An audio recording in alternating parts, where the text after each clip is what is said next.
I'm Dr. Eugene Mallove, and I'm the editor-in-chief of Infinite Energy magazine, Cold Fusion and New Energy Technologies, which is published in New Hampshire, Concord, New Hampshire. My background is that of an engineer with 2 degrees in aeronautical and astronautical engineering from MIT, and a science doctorate in environmental health sciences, air pollution control engineering, and aerosol physics from Harvard University School of Public Health.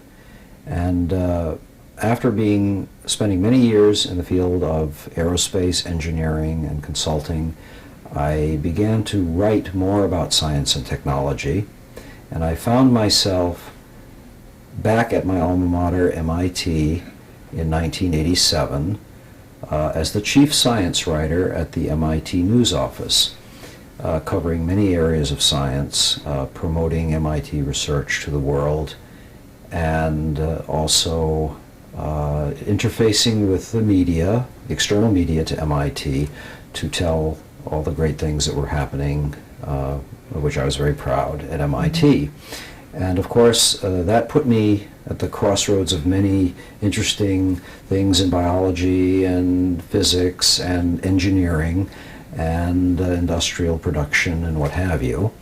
Then, of course, what happened was that on March 23rd, 1989, something caught us all by surprise.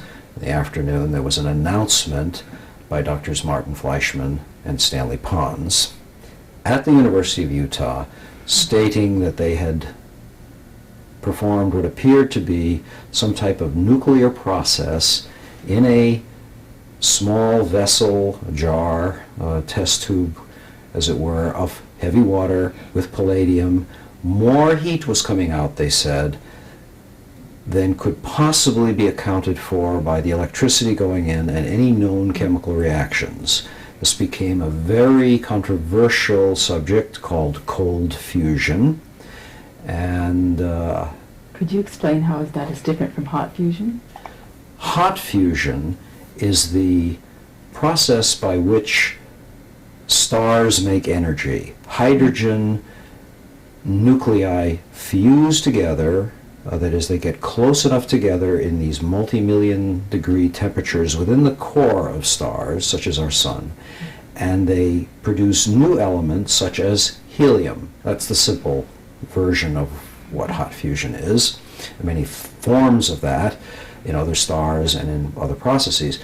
And it is also the form of energy used in the thermonuclear or hydrogen bomb, okay, where light elements, the nuclei of light elements, fuse together. That is, they get close enough together and become other elements, such as helium, and release tremendous energy. Witness the fact that a small bomb the size of a man could blow up the city of New York and destroy essentially everything. So is cold fusion dangerous? Cold fusion appears not to be dangerous at all. There's no evidence whatsoever that anything beyond normal, conventional explosions relating to excess pressure and heat, which would be in even conventional fuels, exists. There's no sort of runaway nuclear reaction that is possible. Cold fusion does not produce, in its ideal form, which is essentially what would be in commercial units that we know are going to be produced soon.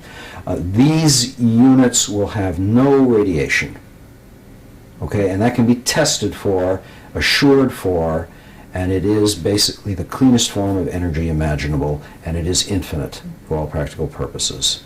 Were you enthusiastic about it when you first heard about it in 1989? When I first heard about cold fusion from the Pons and Fleischmann announcement, I did not believe it. I was skeptical. In fact, I thought the science journalists had made a mistake in what they were saying Pons and Fleischmann had said. I thought, this is completely crazy. How could they be saying that they're doing nuclear reactions in a jar of water? I thought there was a mistake by the journalists. Then I heard Pons and Fleischmann on the TV, the McNeil-Lehrer Hour and so forth that very day, and sure enough, they were claiming nuclear reactions in a jar of water. That got very exciting, but I still, at that point, I thought, well, they're could be a mistake here. There's something not quite right about this, because we know why that can't happen generally. At room temperature, it's very hard to get the nuclei of atoms together. There's high positive charge. They don't want to go together under any circumstances, and the idea that they were easily doing it in a simple jar of water was, to say the least, hard to believe. But I kept my mind open, and I saw how the story proceeded from there. What changed your mind about it? Well, as a writer, I was fascinated by the story. I certainly hoped, with most open-minded people, as I was, that it was real, that because this would be an energy source. Everyone agreed who heard about this story, including even the enemies who rapidly became enemies from hot fusion. They were almost enemies from day one, or hour one. Everyone agreed with a logical assessment that if Pons and Fleischmann were correct, that meant that we had a fantastic new energy source from water, because that's in fact what the controlled hot fusion program, for which the United States government has spent way over $10 billion, probably $20 billion or more to this date, that's what they were trying to do, but with very large magnetic machines that created these multi-million degree temperatures in the center and contained the hot plasma in magnetic fields, or with giant lasers in little tiny pellets. They had never achieved more energy out, that is, the hot fusion program had never achieved more energy out than in, input by electricity, fantastic amounts of electricity for very brief moments, seconds of experiments. And here two chemists were coming along telling them, oh, by the way, we found a perfectly good way of doing this. We only spent $100,000 of our own money, and we can do it in a jar, and we think it can be scaled up. That was extremely threatening to the hot fusion people. However, I pursued the evidence for that, and I began to see the positive and negative reports coming in. It was a roller coaster ride, very definitely, particularly through the first year, through the first annual conference on cold fusion in 1990. Of course, the opponents of this subject, some of my former best friends at MIT in hot fusion, they knew it was nonsense really from day one, and they proceeded accordingly. They went through what I would consider pro forma experiments, came up with bogus straw men arguments against it, did politicking and story planting in the press, and I eventually realized that there was a rotten game going on. Could you give a bit more about the motivation, why someone would want to be destructive of good news?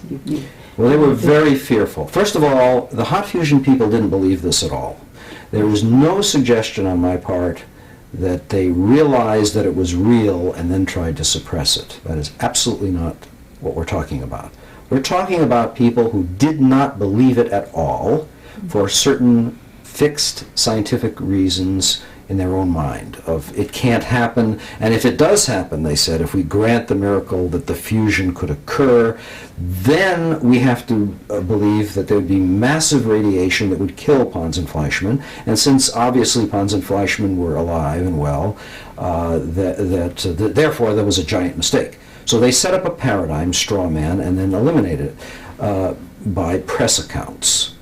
First was the first assault was by planting negative stories in the press, and people at MIT, I regret to say, in hot fusion, were the first people to promote the idea that this was fraud. How did you have a front row seat in this? Well, my job was to tell journalists who were calling in madly into the MIT news office who to talk to at MIT, who to talk to about their opinion of this, and how were the experiments going at MIT, paid for by the Department of Energy, to either reject or accept this conclusion of Pons and Fleischmann. That rapidly became critical because it was a huge news story on May 8th and of 1989. It was the cover story of Time, Newsweek, and Businessweek. So there was a compulsion by the Secretary of Energy in the new Bush administration to get to the bottom of this. And so I had to tell the press what the status was, and I had to ask them, and I had to find spokespeople. There became, I must say, one very positive person toward cold fusion very quickly at MIT, whose name was Professor Peter Hagelstein in electrical engineering, and then also Professor Keith Johnson with in another department, materials science. Both of these people almost simultaneously published, that is, publicly began to talk about their theories of how this was working. What happened to them?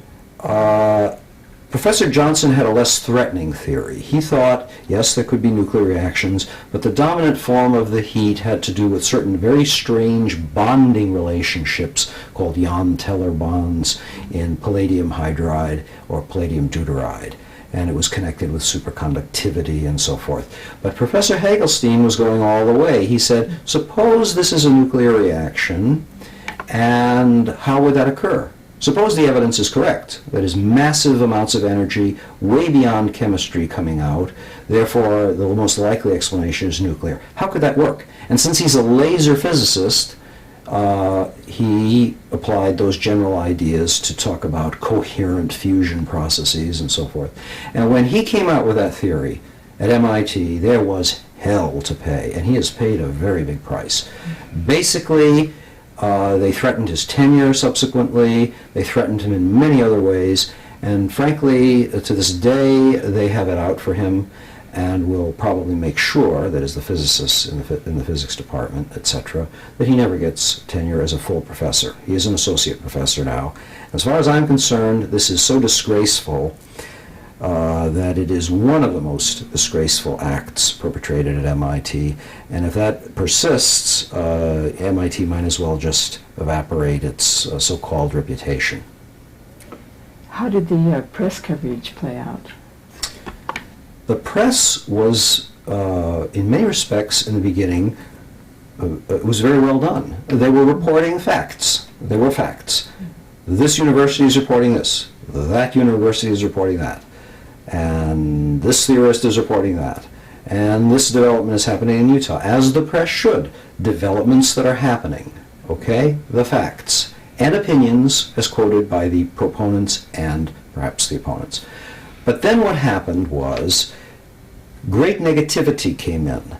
So you see, behind closed doors, all the people of like mind, which is the hot fusion establishment and the high energy physics establishment, which is eventually the whole physics establishment, with very few exceptions, circled around the general notion, this is utter nonsense, it doesn't work. And there were faux pas on the part of the proponents. There were false announcements that turned to be not positive. That provided further ammunition. But lost in all of this was the positive experiments were trending upward. They continued to appear, but the negativists who had prepared the sharp knives for Pons and Fleischmann drove them in, and major universities such as MIT, Caltech, the Harwell Laboratory in England said they had no results, no positive results on excess heat, and that provoked the major scientific journals such as Nature and Science to take a very hard line against it,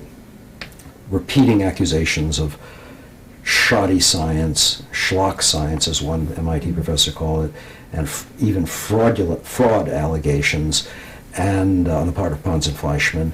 And then the sheep in the media, and that's what they were, the so-called science journalists, whose job was to report facts, not opinion, not pure opinion, and certainly not just one opinion, namely negativity. They all congealed around the idea that this was, quote, pathological science, nothing to it, totally botched experiments, no evidence, end of story. And what happened was, even though year after year, new and remarkable, and in many cases much better experiments were done than the original experiments, none of that got reported in other than disparaging terms. Oh, the cold fusion people are off having a conference, such as we are this year in Vancouver, the 7th International Conference. Oh, the true believers are gathering again for a seance of cold fusion, you know? And today, it is very difficult to interest any science journalist in this subject. But I'm happy to say that the joke will be on them, because they are out to lunch, and the truth is there, nature is speaking, and you cannot fool Mother Nature. Why didn't the government get involved? Was there some certain report that excluded government involvement? The very worst thing that happened in the entire cold fusion history was the forming of a federal panel of so-called experts, 22 individuals, who very quickly came to the conclusion that this was negative.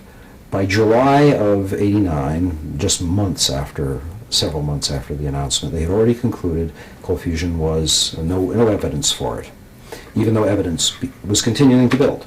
Okay, even though there were ups and downs in the evidence, there were continued positive reports. All those reports were completely ignored, and the report was finalized in early November of 1989, and that's not budged. There has not been any reassessment of cold fusion by the U.S. government since that time. Not even with, strangely enough, the advent of a major Japanese program that was announced, albeit it was not a skilled program that resulted in further clouding of the issue. There's a lot of work continuing in Japan today, but the official program botched it big time.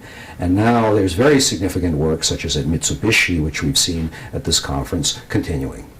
The shocking thing about that federal report was this. The chief driver of the committee, Professor Huizenga from University of Rochester, was originally asked to be the chairman, and he reluctantly agreed after some weeks of hesitation, because he told them it's utter nonsense, and he's written that in his book, by the way. It's utter nonsense, don't even have a panel. And of course, he then was the logical choice for the head. Another one from Hot Fusion, who was the top energy advisor to the Secretary of Energy, whose name was Professor William Happer of Princeton University. He is quoted in one of the negative books as stating at that time, in 1989, that just by looking at Pons and Fleischmann on television, you could tell they were incompetent boobs. So we have at least 2 out of the 22 that were totally negative, and there are others within that clique who were almost as bad, but not as well documented as those 2. And then we had the co-chairman of the panel, who was a good man, and he had won the Nobel Prize that year, Norman Ramsey of Harvard University, a physicist. He was told by other people that this was getting to be something like a rush to judgment, that this panel was a rush to judgment, and he wanted to resign. And he publicly stated that toward the end, when they were going to sign the death sentence for cold fusion in Washington, that he wanted out. He did not want to sign the report. And he almost deep-sixed Huizenga and company's strategy by resigning, but he didn't resign. They gave him the option of writing some sort of language into the preamble of the report, which basically says you can never prove a universal negative, just to keep his name safe. And since that time, heroic though his effort to leave was, he has done nothing. In fact, he's in a very cowardly way, I would say, has crept around asking other Nobel laureates and other people what's going on in cold fusion, fearing to soil his name, which he knows very well would happen immediately. Anyone who talks about pro-cold fusion in polite mainstream physics circles today is immediately branded as a incompetent jerk. Okay, so he's not going to do that. Okay, Julian Schwinger did. Now deceased, he won the Nobel Prize with Feynman, and he was roundly ridiculed for theorizing about cold fusion, just as Professor Hagelstein at MIT did. His Nobel Prize was no inoculation against this Church of Science mentality, but he did resign from the American Physical Society, and he was proud of that, and he stated it while he was alive many times. They would not publish his papers. Can you imagine? The American Physical Society would not publish the theories of a Nobel laureate physicist who had won the prize with Feynman, and he wasn't even stating that he knew for sure this process was real. He always qualified it. He said, if it is true, this is how it might work. And for that, they skewered him. So he said, I've had enough of you. And he left the American Physical Society. Today, at the American Physical Society, we have on their website endless propaganda against cold fusion by one Robert Park of the University of Maryland, who has never attended a cold fusion conference. Never, okay? Every week he puts out a little thing called What's New in Physics, in which he has 4 or 5 themes, short paragraph, about what's going on in physics that week. Whenever something is happening in cold fusion, such as this conference, before the conference, during the conference, after the conference, ridicule, much as many other things that Park doesn't like in physics, threatening things such as alternative medicine, such as examination of electromagnetic effects as possible causative agents of illness or other things. He just ridicules. And below on the signature it says, the signature of this email and this printed material that goes all over the world and influences other societies as well and civilizations, we have the statement, this does not represent the viewpoint of the American Physical Society, but it should. Okay? So my words to physicists who might be listening to this program are, you better check into what your society is doing, because frankly, when cold fusion triumphs, as it will, okay, when this infinite energy source triumphs, the entire house of cards of modern arrogant physics will collapse. Modern arrogant physics, and that's what it is, states we pretty much know everything. Relativity and quantum mechanics are on solid ground. Not only that, but that even within those frameworks of relativity and quantum mechanics being perfect and inviolate, okay, no radical departure such as nuclear reactions at low temperatures and now what we're seeing in cold fusion, transmutations, modern alchemy, that cannot happen. Well, when this does happen and is commercially developed, I sincerely hope that it will be more than egg on the face. I hope that society looks at these people who are getting huge amounts of money for their academic research, for their hot fusion, and does what they should do, which is hold them accountable and frankly take away lots of money for their little toys that they're doing, starting with hot fusion. What is it that they've held back? What's the promise of cold fusion? What's the import of what they've suppressed?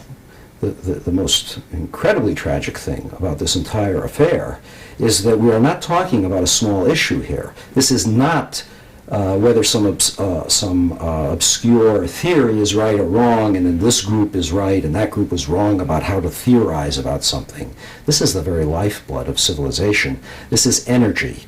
Thousands of children die every week or every day because they do not have clean water. And these small compact energy sources, just as an example, could save their lives, okay? And we do not have that now. If the government had done the right thing and had at least been neutral about this, and had, instead of MIT hot fusioneers and propagandists, if they had not insisted on killing it to save their own funding, and they make large salaries. One in particular, there, the head of the hot fusion lab at the time, he now makes $500,000 a year, his house allowance plus his very high salary.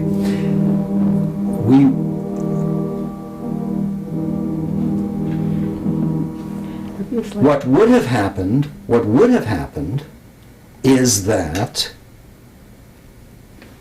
science would have proceeded in a reasonable way. We would have gotten to the bottom of it, perhaps within 1 or 2 years, government panel with an appropriate person, such as if Huizenga had not been aboard and it had been Ramsey instead, or perhaps Julian Schwinger, then elected to be, because he was so interesting, in conjunction with someone else, maybe they would have concluded, you know, this evidence is building up more and more positively, and you know, now we have to take it seriously. Maybe we ought to start tailing off the hot fusion program, putting some more money into this, and certainly with that sort of atmosphere, Nature magazine and Science magazine and the general media would not have been able to do what they did. They felt they had coverage because the la-di-da places, MIT, Caltech, and Harwell, said it was nonsense. Their experiments were negative. And by the way, those experiments were not negative. In the case of Caltech, it was incompetence in the analysis of their data published in Nature. It was either ambiguous or positive. In the case of Harwell, their data has now been reanalyzed, and despite the fact that they didn't have good calorimetry, they did have some positive results. In the case of MIT, it was the worst one of all. They killed off cold fusion in April and May, or in May. They held a party, a wake for cold fusion. Of what year? 1989. May 1st was the day in which Ron Parker, head of the hot fusion lab, engineered a story, and it appeared on that day in the Boston Herald, and that was the first time that the word fraud was used. He used it 5 times in an interview with the Boston Herald journalist Nick Tate. The purpose of that was, as he said, so right on tape, which is a taped interview, which he didn't know had been taped at the time, but his own words were, so what you're hearing from us, Nick, is that we think this is a scam.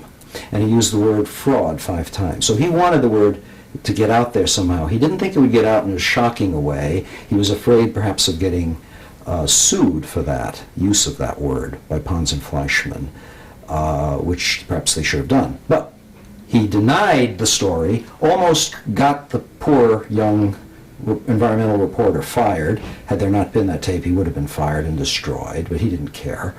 And then created a news release, which I participated in, since I didn't know any better, denying what he had said, that Pons and Fleischmann were guilty of scientific schlock and had been guilty of possible fraud.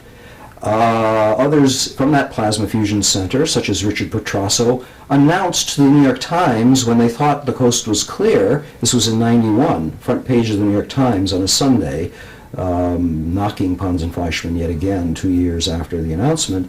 Petrasso says, originally I thought it was absolute fraud. Now I've mellowed a little. So in other words, he admitted that he thought it was fraud. They all thought it was fraud. In fact, when Glenn Seaborg, Nobel laureate, walked into President Bush's office, now of record in 1997, he stated this, that he told Bush in April of 1989, only weeks after the Pons-Fleischmann announcement, it's not fusion. Bush said, go ahead, let's have an investigation anyway. And of course, the die was cast at that point, with all that orchestration of, of course it's going to be negative, but let's do a report anyway. Now MIT had another chance. It did calorimetry. All right, it didn't believe nuclear, it rejected nuclear reactions, etc. And the nuclear case at that time was really weak as far as the evidence for nuclear products, no doubt about it. Didn't give them the right to use the F word, the fraud word.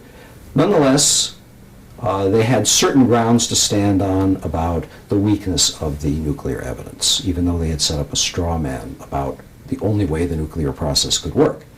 But so when you say you did calorimetry, maybe you could put that in a little simpler terms? The word calorimetry is measuring heat. And this is a very standard sort of measurement that chemists have done for years, although it's specialized to each application. Now, in the case of the calorimetry experiment that MIT did, they compared a control experiment, that is an experiment that would normally have not be expected to give excess heat, with ordinary water. That was the idea at the time. Ordinary water and palladium should not give excess heat. So they did that in parallel with the Pons-Fleischmann heavy water experiment for a period of 80 hours. And of course they had already concluded and concluded that cold fusion was nonsense, but they went through the experiment anyway, which is why they held a party on June 26, 1989, celebrating the death of cold fusion. It was called a Wake for Cold Fusion at the Plasma Fusion Center, Hot Fusion Center. Unfortunately, at that time, they had not even analyzed their data. That data was not analyzed until July, mid-July. On July 10th, they analyzed it, should I say, one individual within the team of 16 analyzed the data, and it came into my possession by happenstance. They certainly must have assumed that I wouldn't even know what I was looking at, but I'm an engineer by training, and I looked at it as I was finishing my book, Fire from Ice, and what I saw there shocked the hell out of me. There it was on July. And we'll hold that thought. I have to change, and go ahead. What was that word I was using? And, well, on July 10th, the data that was in the MIT draft report as made by one individual on the team of 16 showed excess heat, on the graph at least, the semi-processed raw data, you might say. There it was. Excess heat in the heavy water experiment, no excess heat in the light water experiment. Now, and then there was text for that report, for that section of the report, the calorimetry part of the report, which they had very much de-emphasized because they weren't interested in that really. 3 days later, I had the comparison, what went into the final report, and which was published by the Journal of Fusion Energy and was widely touted, and the conclusion was in the DOE report. They had kept the light water experiment, the control experiment. They had done the appropriate time averaging in hour. They had averaged over each hour and made 1 point. That was okay. So what you saw in the control experiment case where there was no excess heat, you saw it get averaged, and you saw the curve, and you could overlay them, and this one could be, this new curve, which was to be published, you could see how it was legitimately the reflection of the earlier unaveraged raw data, okay? But in the case of the heavy water situation, these curves were utterly unlike one another. One had been radically shifted downward, and it turned out later that that was even worse than I thought. I thought they had just taken the whole data and just shifted it down, and I searched for a reason why that would have been done, and there was no reason. I did some detective work behind the scenes to find out if there was a legitimate reason. There was no legitimate reason, and there never has been and never will be, and furthermore, it has been analyzed by others in a more sophisticated way than the analysis I applied, and they found out that there was absolutely no way whatsoever of taking the data from the preliminary July 10th version and going to the July 13th version, which was 89, which was published, and ever coming up with that by what is called a linear transformation. It had to be highly manipulated. And in other fields, we would call that fraud. And I state that it was fraud. And furthermore, in the entire bigger picture, forgetting now for the moment just that curve shifting, which is fraud, okay? The big picture is that they used their conclusions, which were totally inappropriate, to continue the charade to 1998 and onward, that there's nothing to cold fusion. The big university MIT and its experts concluded that it was nonsense. That's the worst fraud. But if someone wants to get the real smoking gun and say, did they ever do an experiment that looked like it might be promising? It, of course, didn't prove cold fusion, but they were duty-bound to publish that experiment and say if they wanted, okay, here are the error bars that show the errors we might have made there. And so we look at that curve and we say that it really doesn't prove what Pons and Fleischmann was doing. In fact, they also wrote in the language there, and they changed the language from July 10th through July 13th and showed that they were matching their negative conclusion to the shifting of the data. I would not have objected if they had just showed the data and said, we don't think that means it's cold fusion, and it's not. But I think most people would then have looked at the data and would have said, How can you say there's nothing here? You've only done one experiment for 80 hours in a comparison test. You better go back and do that again. The lower echelon fellow at MIT, under no circumstances, would have presented to his boss, Ronald Parker, the shocking news that MIT was going to be forced to present a nominally positive result. He just couldn't do it. He couldn't bring himself to do it. He didn't have the integrity to do it. Had he the integrity to do it, the whole story would have been different. Was this doctored report used continually? Was it cited to keep from, say, getting patents? This report was cited many times, not only by the press, but by all the mythologists of cold fusion, all the negative books that were written. Oh, MIT didn't get any heat. Pons and Fleischmann were incompetent and they made mistakes. MIT, Caltech, Harwell showed that there was no excess heat. Yes, it was. And it was used by the patent office to prevent numerous patents in cold fusion from getting through. Most have never gotten through, and the Pons and Fleischmann patent has, for all practical purposes, been killed by the United States Patent Office as of 1998. Is that changing? Are there patents in the field now? There are patents only because they went through a different part of the patent office, one unconnected with certain individuals there who have been rabidly anti-cold fusion, who have acted unethically and, in my opinion, illegally. And I hope that someday, when all of this is investigated for what it is, which is heavy Watergate, as I like to call it, there will be a hell to pay on the part of some of these renegades, and they will suffer the consequences. But frankly, the worst consequence for them, if they look themselves in the mirror, once all this technology is out and we're running non-fossil fuel sources, non-conventional fission sources, they will have to look themselves in the face, in the mirror, and say, look what I did. I delayed a technology for many years. And that's why I think this is a very serious matter. This is not a game. This is not an academic exercise. This is life and death. And this is, above all, for the world, hope that was killed, or temporarily killed, in 1989. All right? The world needs a large dose of hope for many reasons. There's a lot of concern about the environment. And to have participated in a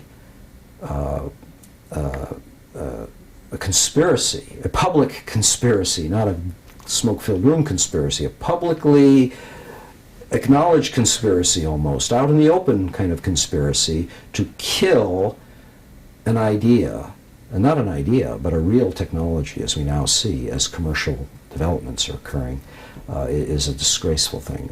Millions of people, in effect, have needlessly died. We will never get back the 9 years or so, or however you want to rate it, when it should have been taken seriously. All that time is gone and will never come back again. So whenever these devices are developed and used, that period of time of delay, which is on the order of 9 years, you could argue maybe 7 years, it's gone and won't come back. Well, who are some of the serious scientists or universities, or who's having some positive results around the world today? It's not just a United States phenomenon. Right. Cold fusion is a worldwide phenomenon. Cold fusion and new energy in general, but focusing on cold fusion, which is a broader term now than the original Pons and Fleischmann experiment. It denotes that an energy source with possible or likely nuclear origin coming when you have hydrogen in contact with metals or ceramics or other materials. That's what cold fusion is. And there are now probably over a dozen different approaches. It's hard to count them all. Some of the more prominent ones, the Patterson power cell of Clean Energy Technologies in Sarasota, Florida. That has much promise, very high power ratios when it's working properly. That company is working on other things that are not even fully disclosed now that indicate what's called excess energy that's unexplained and probably nuclear, benign, safe nuclear, no deadly radiation. They and others, such as the Cincinnati group in Ohio, have determined that certain radioactive materials, when put into cold fusion cells, get remediated. That is, the radioactivity is reduced, eliminated, or cold fissioned perhaps to other stable forms of elements. That's happened. That's been verified now in laboratories in Italy, sponsored to some extent by Fiat and the Italian atomic organizations there. They verified the Cincinnati group work. The Blacklight Power Corporation of Malvern, Pennsylvania, they have another very different idea about how this might work. They don't think it's a nuclear process per se, but they think it is very powerful. Professor Randall Mills, who has a new modification of quantum mechanics, states that the hydrogen atom electron ground state is much lower if you catalyze it that way than it would normally be, and that he says basically a given amount of hydrogen has already been exhibited in their experiments to evolve more than 1,000 times the chemical energy if you just burn that hydrogen. So even though today conventional hydrogen energy is the good thing, you have to make it somehow with energy. But what Randall Mills is saying at the Blacklight Power Corporation is that if we use this process that they've developed and patented in Australia, we can get 1,000 times the energy out of ordinary hydrogen, which means fill up your car with a tank full of water, 20 gallons of water or so, drive a 200 horsepower car, as he stated in our magazine, drive it at 60 miles an hour, 100,000 miles. That's what one tank full of water will do, according to his modest theory. According to cold fusion theory, a relatively smaller amount of water, not even a 20-gallon tank, appropriate kind of water and what have you, might drive the car millions of miles. So we're talking about a powerful agent of change here. Energy is eventually, by these types of companies, and there are other companies as well, that are producing strange effects and beginning with prototypes. We just ran into one in New Hampshire, of all places, where we are located. Didn't even know about him. He got a patent on a process which appears promising. Hydrogen gas in, heavy hydrogen gas in, and it stays hot for a long time. It has to be checked out. Many kinds of things are now coming to the fore, and I have no doubt in my mind, based on what I am seeing, Eneco in Salt Lake City, clean energy technologies, blacklight power, this, that, and the other thing, that we are going to have a water-fueled civilization. There isn't going to be any fossil fuel, and it will happen much faster than the politicians or the oil companies, and certainly the high-energy physicists think. It's going to catch them by surprise. The lesson of history is that demonstrations and commercial products are the things that revolutionize history, and that's going to happen. It doesn't matter what the physicists think. They're irrelevant to this, what's happening. They've slowed it down, but they are irrelevant. They will not stop it. They've slowed it, of course, but they can't stop something in the hands of entrepreneurs. Governments of this world have really screwed up big time on this. There's essentially no support, and there's outright opposition in most places. This is preeminently, in my opinion, a matter for private industry and entrepreneurs and capitalists. Well, just one more question, and then Sure. I want to get to kinetic. Is there another approach to getting power from water besides the electrolysis approaches you've mentioned? Right. Most of cold fusion has been electrolysis, but there are other things within mainstream cold fusion that are not electrolysis, such as hot gas in contact with certain catalysts. We're seeing a lot of that, and discharges of small amounts of electricity into certain types of hydrogen gas. But there's another whole train of thinking. One of the cold fusion processes by Roger Stringham and also Russ George, who followed on from him, uses ultrasonic energy, acoustic energy, sound energy, beamed through special types of water at metals, and heat energy coming out in excess of the electric power going in has already been found in that approach. Okay? similar to that, devices that rotate, that are simply, you wouldn't think for a minute, certainly before cold fusion you wouldn't think for a minute, that these would ever produce more heat out than in, because it's some kind of a fancy rotor with holes in it that's spinning within water in a chamber, and of course friction does heat that water. I mean, any standard engineer would say, oh yes, of course, you have this electric motor rotating a rotor, and it's going to heat the water, and you're going to expect some heat. But you're never going to get much more heat out of that water than you are putting in through the electric power driving the motor and driving the rotor. Well, it turns out that quite a few companies and individuals going back to 1930 have seen this over-unity effect, that is, more heat coming out than going in by the frictional driving force. They observed these things.